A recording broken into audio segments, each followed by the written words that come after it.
1.5 साल से जायद अरसा गुजर गया मगर पीर महल का तहसील हेडक्वार्टर अस्पताल मुकम्मल फाल न हो सका। डॉक्टर्स की कमी है तो मशीनें सिर्फ देखने के लिए ही रह गई हैं। अमीर हमजा की रिपोर्ट।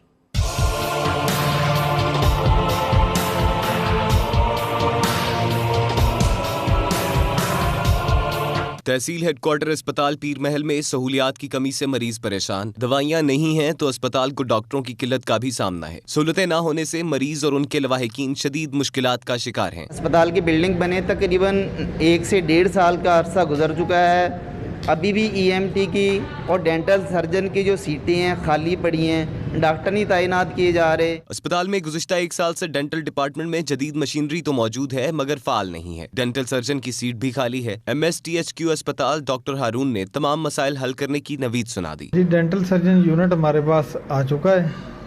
कंपनी वालों को हमने कहा है वो जल्द ही इसको इंस्टॉल कर देंगे और प्रॉपर इसकी फंक्शनिंग स्टार्ट हो जाएगी। शहरियों ने मुतलका हुकाम से अपील की है कि अस्पताल के मसाइल जल्द अज जल्द हल करने के लिए इकदामात किए जाएं। अमीर हमजा, हम न्यूज़, पीर महल। उकाड़ा